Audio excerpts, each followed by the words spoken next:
विद्युत क्षेत्र तांत्रिक कामगार युनियनच्या 48व्या वर्धापन दिनानिमित्त सातारा जिल्ह्यातील कराड येथे शिवम आध्यात्मिक व सांस्कृतिक विकास प्रतिष्ठानचे संस्थापक इंद्रजित देशमुख काकाजी यांचे सुजाण पालकत्व व जीवनाची दिशा या विषयावर व्याख्यान आयोजित केले होते। यावेळी विद्युत क्षेत्र तांत्रिक कामगार युनियनच्या सभासदांच्या गुणवंत पाल्याचा सत्कार करण्यात आला। विद्युत क्षेत्र तांत्रिक कामगार युनियनचे सरचिटणीस आर.टी. देवकांत यांनी या कार्यक्रमाचे आयोजन केले होते।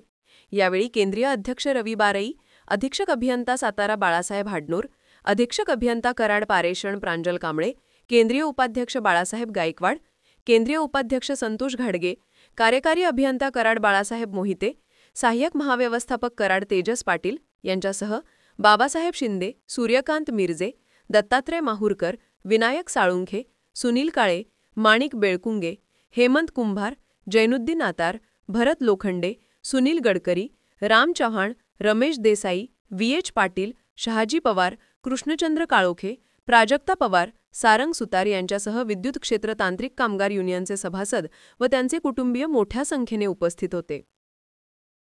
आणि माणसाला असं कळालं की आपण वेगळे आहोत इतर प्राण्यांच्या पेक्षा, आपलं मस्त कासमंतामध्ये। आणि मग त्याने एक आपल्याला आवडणारी मैत्रीण निवडली। त्या समूहामधून तो गुहेमध्ये पोहोचला, गुहेचं एक घर त्याला तयार केलं आणि नंतर अनेकांनी आपापल्या मैत्रिणी निवडल्यानं एक गाव पहिलं माणसांचं तयार झालं। त्या गावामध्ये आईबाबाचा रोल सुरू झाला, कारण माणूस बुद्धिमान आहे, मग त्याला आता आपलं लेकरू घडवायचं आहे भविष्यामध्ये। मग आईबाबाचा रोल सुरू कुठून झाला? त्या गुहेत त्या पहिल्या माणसाच्या आईबाबानं त्या बाळाला जन्म दिला।